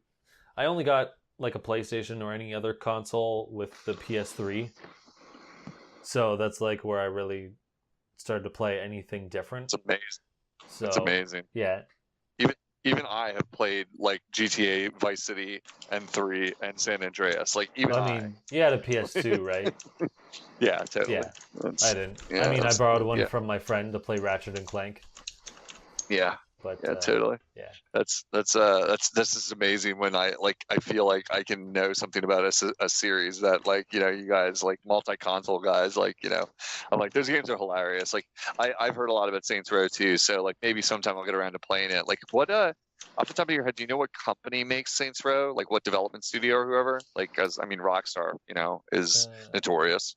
Like they created the all-time single best-selling entertainment property ever of any genre, any medium, any movies, books, television, anything. GTA 4, I think, held the record. But I don't know who makes Saints Row. So it's obviously not Rockstar. It's somebody else like competing with them. It's Volition. I never even heard of them. But I don't know their whole library of games. Ooh, that's cool. They made the Red Faction games, including the best one, Red Faction Guerrilla. Red Faction! Which is another game where you blow shit up. I don't know if you played this, Free Space 2. I did not. Okay, I just remember one of my friends brought it up years ago. I did not. It's easier to remember Saints Row if you think of THQ.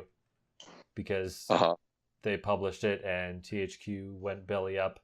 And I don't know if anyone bought the rights to Saints Row or if Volition owns it themselves, but anyway, it's easier to tie them that way. But nice, probably cool. One or two more things. So that game's probably a few years old, but I mean, it's still going to be the kind of game. like that can find a home on Switch, because people are loving that feeling of like getting the chance to replay these like not older games, but semi dated games like on a portable go. It's just the sweet spot of like these games like getting a second life, like for people that it's like, I was just about ready to replay that game and now it's on a portable system. Awesome. Like that's just amazing. Just amazing that they're getting away with all that, like, and that people are receptive to it. I'm super happy to see that. So yeah, keep me posted if you pick up that game and how it is, like when we talk about games on here. Yeah, I won't, because I already played it and I'm not really a fan of rebuying stuff, but worth checking out. Nice. So they finally announced a date for the Detective Pikachu movie, so now you really know it's coming. It's coming May 10th next year, apparently. So, what are we, less than a year away? Haven't seen anything yet. But the interesting part of it is what they talked about behind the scenes. They talked about a couple of different things, but the most notable I found is it's the same technology that makes Rocket Raccoon in Guardians of the Galaxy. And they're going for like a photorealistic look for the Pokemon. The heck? Yeah, they're like, we got visual effects artists from Guardians of the Galaxy, Jungle Book, the remake, and Fantastic Beasts and Where to Find Them. Nice. So they're going all in on this photorealism for these characters. So it's either going to look really stupid, or it's actually going to look amazing. So You mean I can't wait to find out above. which one. Yeah, all the above. I hope for the best for you guys. Like, really, I do. Dude, you're gonna see it. Ryan Reynolds is in it, Clay. Okay. I didn't even see Deadpool 2 yet, so I that don't know. movie's Oh great. man, yeah. Yeah. That's me and Matt's friendship right there. Deadpool 2. Oh man. Holy shit balls. Holy shit balls. That's like my response to Matt not watching. I mean, to Clay not watching it. That's like, wait, let me guess. Next, you're gonna say you never played Odyssey? Like, come on, come on. This guy, you're a comedian. You're great. You're killing.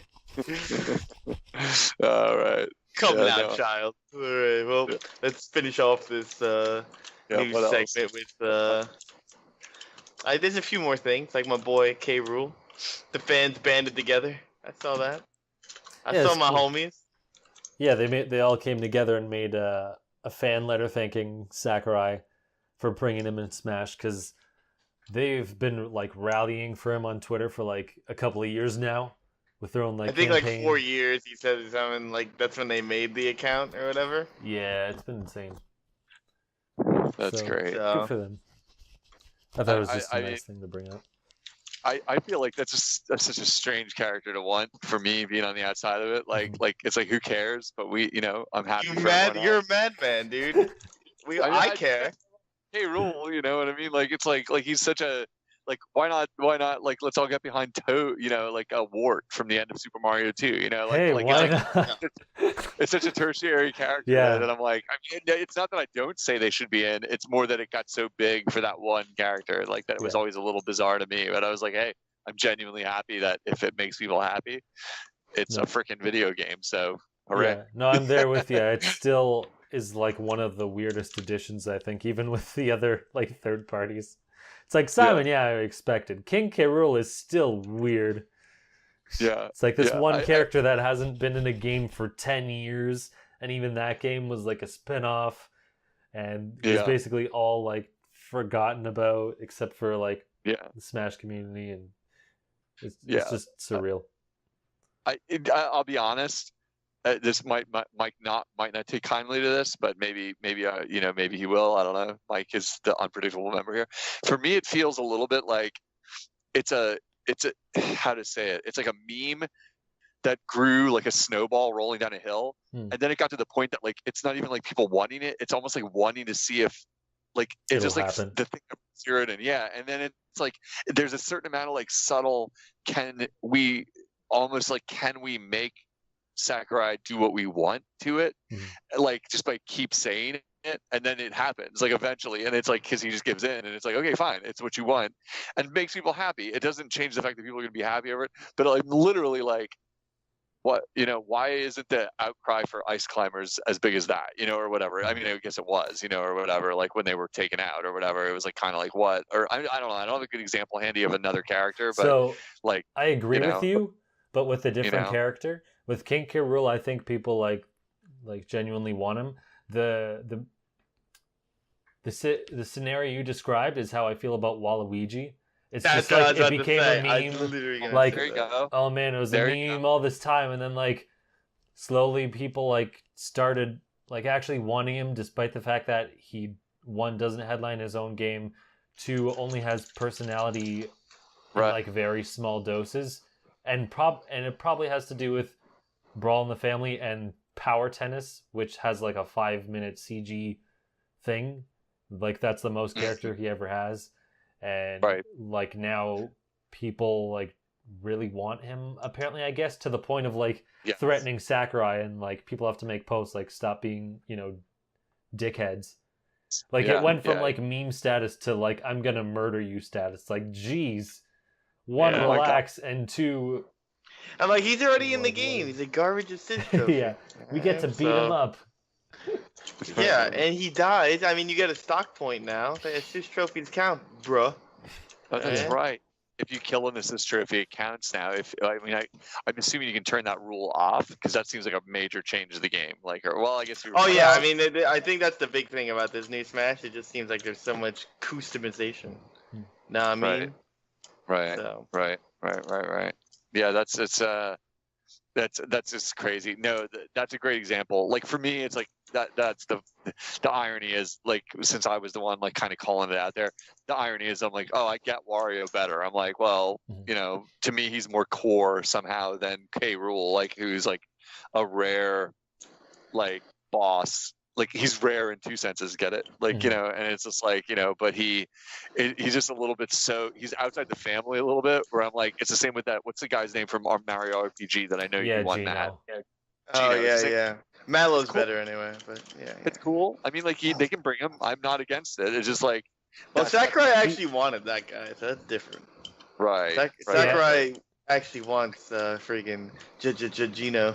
I'll be honest, Yeah. I think you're right there too. I think that was like kind of a meme, and also like became like genuine over time. Like I think a lot of the reason people like, I'm gonna be biased and say this is my thoughts, that doesn't mean it's reality, but I think a lot of people wanted him in because of I forget, the Smash Brothers Flash animations. I think it was called like Brawl Taunts, like the several ones of those where they're like, man, you won't let me in, but you put in Lucas. Who the hell is Lucas? Like just yeah, they would do stuff like that, and like gave him more personality and stuff. That's fun.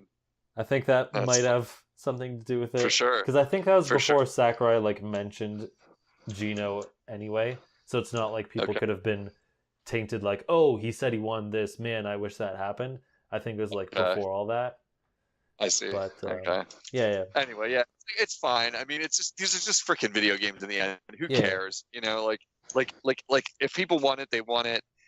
There's just that weird thing. It's easy to see it when you're on the outside of it, and I'm not as devoted as some people to it. Where I'm just like thinking, like K. Rool, really? You're all like shouting over K. Rool? Like it's like whatever, like I'm happy. I'm genuine. I'm not pooping on it, Mike. It's just like and I know you, Mike's legit because Mike's like the biggest Donkey Kong Country fan I know. So it's like okay. I mean, I watched the TV show. Damn it! No, I know. What I'm saying is, it makes sense for you on some level. It's like, is everybody on this planet that big of a fan of Donkey Kong Country that they want K. Rool? You know what I mean? Like that. That's the feeling. That it's like, really? Like there's a lot of people who can't name the boss from the end of like Donkey Kong Country. I would have struggled a few years ago when I had replayed one recently, where I'd be like, Well, you're forgetting about freaking Dr. K. Berenstein? I mean, and then Captain K. Rool? All right, come on. I would have been like, is it a giant penguin or something? I don't know. It's King Dedede.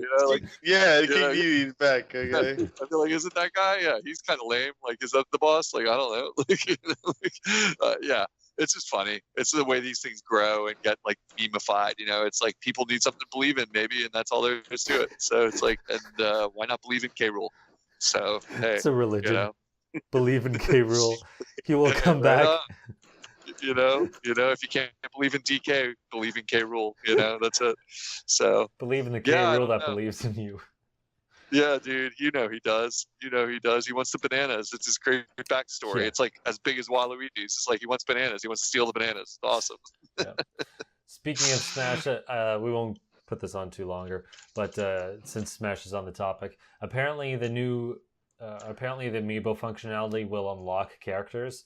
So Makes on sense. Best Buy, the description for the new amiibo says you can tap them and unlock them in the game, which makes Ooh. sense because I don't think there's any amiibo or a game with amiibo support where if you tap them, it says you have to wait for some other thing to happen before you can use them. I think it's always Okay. been if you tap them, you automatically get something. Yeah. And given think that so. this game has like 70, like almost 70 and probably more than 70 characters now, I don't think that like matters too much that if you unlock a couple, like you can always just not do it. So that's the option too. Yeah. But Yeah. it won't really, Which is like- if you're like, oh, hey, I like, let's say Shulk, and I have the Shulk amiibo, and I want to play him now, and I don't know how long Yeah. it'll take to unlock him. You can do it now. Yeah. Yeah. That's pretty the cool. funny thing about it. Like it's like again, we're struggling to figure out anything to do with amiibos that makes sense Yeah. because, like to me, I'm like that's actually not a bonus. That's like ruining the game. It's called. Yeah. That's like called ruining the game. Like Yeah, okay, like I hate when like those amiibo tricks are like, yo, don't worry about it. We'll beat the game for you. You unlock everything. Like that's what Falco and Fox do. They give you the end game bonuses. Mhm. You know, the Falco and Fox for Star Fox Zero. Yeah. That's what those things do. Yeah. It's just like it's again, Nintendo just cannot figure out good use of the amiibos. They just have never figured it out. They haven't cracked it. I wish they would listen to People our podcast. just buy them. Just- Well, it's a hard yeah. line because it's like you, on one hand, you don't want to make it worthless to the point that it's like, okay, well, what's the point of picking it up? As if people pick it up for the bonus anyway. And you also don't want it to be significant enough that it's like, well, this is kind of dumb. You're basically, doing microtransaction garbage, except it costs more and there's more. The answer is mini games. We've talked about it. It's so Yeah. many times. Well, I The mean- way they did it with Splatoon 1 was the best answer ever.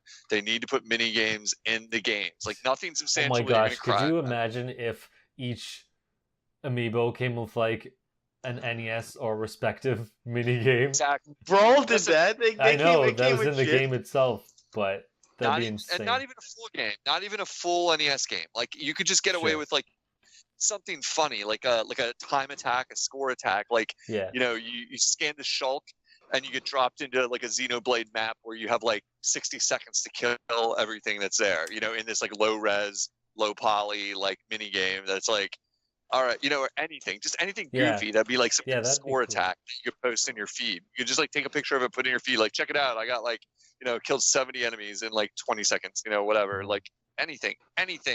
Gosh darn it! Like it's the easiest answer ever to just like lock that stuff behind like an amiibo inside the cartridge when you get it, and it's like, all right, cool. There's something to unlock. Awesome. And then someone will hack the data, and everyone will get to play it, and it'll be fine. Like whatever. Like it doesn't matter. You won't need the amiibo, but the people that have the amiibo will feel special and be like, yeah, check it out. I got a fucking cool mini game to play. I don't know. well, It it'll makes me probably mad because it's so obvious. it'll probably be the same as Smash 4, where you can make them a computer player that you fight against. Computer player. No, That- yeah. It I will mean, be. we don't know if You're- there's customization, so you probably won't be able to customize moves, or if Yeah. there's equipment, but I'm sure you'll be able to do a similar thing anyway. You're absolutely right. That's all it will be. But I like, mean, you're absolutely It's like boy oh boy, I can fight my amiibo again. Yay! Like At least like I can it's- get use out of my amiibo because Yeah. so far they're all like one use. Well, I mean, I got Mario and Link, so you can use them in multiple games, but most of them like it can't because it's like, oh, Mewtwo. Yeah, when am I ever gonna be able to do anything with him? Or Mega Man. Yeah. Like Yeah. Mega Man 11 will, but it's like, man, most of these characters are not gonna have any use. It's just fun. Yeah. Mega Man. Does Mega Man 11 have a date? It's October something or other. It's like the first week of October. Oh, nice. Because we got Mario Party at the end of October, and that's the that's game. also the beginning. What? I thought it was like the 20th. Yeah, let me check it again because I just checked it Alright, today. that's game of the year. We got to is- keep our eyes out for that. So Mega Man 11 is October 2nd, and Super Mario Party is October 5th. Nice. Okay, that's enough time to beat Mega Man 11, to be Yeah. honest. Got games, boys. Got games coming, boys. So, all right. Yeah, Yo, what by else? the way, before we end it, it's funny. My friend's like, "Yo, how does Nintendo make money off Labo?" And I was like, "Dude, I don't think you understand. And if you had Labo, you would understand." You know what I mean? amazing. It's just, yeah, like I was like, I want the robot thing. I don't even like Labo, and I want the robot. Made of cardboard. That's the answer to his question. It's made of cardboard, and And it works for your game, all right? and people buy it. And there's your answer. What are you confused about? Yeah, the Mario Kart one just came out, right? The official version of it or whatever, the wheel or whatever. Well, go ahead, Matt. I always Oh, thought no, that you was go just ahead. like, like wasn't released yet or whatever. It was no. You could. I mean, I think that was like from the time they updated the patch to Mario Kart, you can use the handlebar controllers from kit number 2 or 1. Kit number right. I think. Oh, it's, so you couldn't use it. A patch came out. Okay. They patched I Mario think- Kart so you can use the handlebars in Mario Kart. Okay, because they have the, you Yeah, could they buy have- the separate plastic wheels for the Joy-Con. I know that. Like, Yeah, like I have the motorbike, like Labo here at my house. If I had Mario, I do not have Mario Kart for Switch, but if I had it for Switch, like I could use the handlebars, which work surprisingly well. I'll tell you, like because the driving mini game that comes with the motorbike is fun. It's just very limited. It's like the most generic. It's the graphics are even good in it. It looks like almost the same engine as a Mario Kart type engine. Like, and it's like you're just driving. It's more like a Wii Sports Resort style of art though. But you just like drive around the track and beat the little racers, and the cardboard whatever you call it, like steering wheel works pretty good. I mean, it works like for sure. Like it's responsive and it's fun. It's got a brake. It's got a horn. It's cool. It's like, all right, cool. It works. Alright. The Yeah, minigame needs to be better. It would be more fun if the minigame was a little deeper because it's literally just like race around tracks and beat the little other carts and then it's over, and you can just change the difficulty. That's it. That's all there really is to it. It's like, all right, I got bored of it pretty quick, but it's very cool. It's a cool tech demo. It's like, all right. There it's were neat. there were two different bike ones. That's why, like the first, they actually did do an update before, but now they have a newer update because the first one was from one of the earlier Labo. The motorbike ones, but there's a new Labo kit like with a bunch of vehicles and like an actual steering wheel. So that's what. Oh yeah. That's why this new video is out because it's gonna work with that upcoming one. Neat. So they did I'm do an looking for- update before. It's just now there's gonna be another update. for I'm that. not going to buy it, but I'm looking forward to it. Yeah. Like the vehicle kit does look cool. And it's like, all right, like it's the kind of thing that like I can show people that have kids. Like literally, it's not even slamming on Lavo. It's like I can just show it to people and they'd be like, "This is so amazing!" Like show people the fishing game for like 3 seconds and they crack up. Like I've had that experience at my house multiple times. They're like, "What is this?" I'm like, "It's cardboard. You go fishing on it." Like it's. I know that sentence is insane, but you can do it. So, well, neat. And Neat stuff.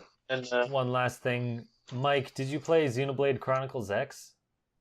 I did play it, but not that deep. I played like maybe 4 hours of it, 3 hours. Oh wow, yeah, because I was Yeah. wondering. I know you've played Xenoblade Chronicles 2 and you like that, and Elma's coming from Chronicles X. X, right? I was wondering if you cared about that. 'Cause I didn't know if you played the boredom the other one. is palpable. Like the way he's talking, he goes, "Yeah." yeah, I think that was me, my I'm answer. like, I was like, I think I like the one thing I want in that game. You got to play like 40 hours. So I was like, F that, Oh, the game's just not the that. max. I don't even like Xenoblade that much, to be honest. Like I say, I think it's one of the most overrated series out there. Mm. So, Jeez. I mean, I love JRPGs, but like, I don't think that those series are good. And anyone who tells me that's like, oh, it's my favorite game or it's so great, I'm like, you're either a moron or never played any RPG. Okay? And more than likely, it's both. Good thing Eli's not here right now. Good thing Yeah. Eli's not here. I know. He's calling it. Call Yeah, it. I mean, at least Eli plays other RPGs. I give him that, but it's just like most of the time when you talk to these Xenoblade dumbasses, they're always like, "It's so great, dude." I'm like, "What? Auto attacking and oh, backslash doesn't matter. I could backslash 30 meters away from the enemy, it still hits them. All right, so like nothing special, man. Nothing special about those games. If you like the Mike. game being played for you while you move the stick, then you got the right. Then you have the correct game.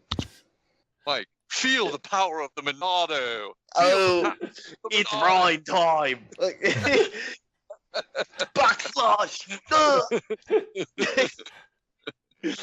Yeah, I know that's your jam. You're all like, dude, what are you talking about? I'm all like, like Buster and all that other garbage. I even have I swear, I even have the Shulk amiibo because, like, when amiibo craze is going on, like, it's one of the only ones that I would leap to mind that I have for a character I don't really care about. I did have Xenoblade when it first dropped and played it a little bit because I was like, I want to give it a chance. Nintendo's going the distance with this, like, trying to make a serious RPG, like not like Nintendo, not like what Nintendo does with everything. Like, let's make Splatoon. Okay, we'll make a shooter, but we're gonna make it Nintendo style. No, we're gonna make a real, like, kind of modern RPG for the people who like this kind of stuff. So I remember I was just like, I'm just gonna try it, like, because Nintendo has a way of convincing me to like things I might not otherwise like. So, and I played it like 10 hours and it was fine, but it was exactly what I expected. Like, I was just like, oh god, I'm waiting for shit to recharge. Like, I'm just so done. Like, like standing here, like, like it's, the comedy alone, the voice acting alone. Yeah. I mean, Clay, I'm surprised you gave that a shot. Like I said, it's hard to, like, recommend, like, someone like you for an RPG. That's why I'd always be like, the game I would tell you to play is Yeast, and we already know your backstory behind it. So. Yeah. Too much don't baggage give him there. yeast, Mike. Jeez, it's not very nice. Yeast. Yeah. Give him that yeast. That itchy yeast down there. No thanks, man. And with that, I think we'll wrap up the podcast. Nice. Nice. You can find me at the Mango Viking on Facebook, Twitter, YouTube, Source Gaming, and Nintendo Enthusiast. And I hope I don't add any more because I don't want to say them all. I'll just direct it to, like, another website and be like, here, if you want to check me, here's, like, a page of 20 links. Mike, where can people find you? Alright, guys, just find me TroyFB7 on Twitter and SME Gaming 64 on YouTube. Gaming Night Live. There we go. And then yeah. And maybe I'll actually make a recording one of these days since I'm back in California and have nothing to do. Like the cool kids. Alright? All the cool kids have nothing to do, That's I'm just saying. Clay, like, he's on Skype and he's on Fortnite like a 12-year-old practicing the dances. He's like, guys, look, I can do the dance. And I'm like, Clay. Yeah, like, come on, Clay. You've been killed a lot because you're like, the first thing you think of is the wiggle. People doing the booty call right on your face. Yeah. I'm like, yo, Clay, you're a brown pants also, bro. Come on, you don't even own the game. All right? And he's like, how'd you know? Vanilla skin, baby. Vanilla skin. That's me. You don't see him coming. You don't see me coming. You think I'm... Yeah. I'm like, yo, this guy must be terrible. He's got brown pants on, and then boom, gets smacked. People jump over the wall at me, and I'm like, yeah, well, you're gonna be about to find out. I'm only average. Here I come. Yeah, good stuff. And okay, where can people find you? Yeah. That's your line. I'm going to be dropping a video within probably 24 hours. If anyone's still listening to the podcast, hour and a half mark or whatever we're at, check out my YouTube channel, Unoclay Gaming, something I've been working on for a while. It's insane. It's a how-to video. Not really, but sort of. And you'll know more when it drops. So stay tuned. Unoclay Gaming on YouTube, or I'm on the tweets, but I don't use it that often. So just stick with the YouTube for now. So that's it. Cool. So wherever you're listening, you can find us at Just Another Castle on basically every platform on the internet. Hit us up with your questions, or if you're interested in being a guest at Just Another Castle, or me directly at the Mango Viking. So until next time, leave luck to the heavens and leave gaming to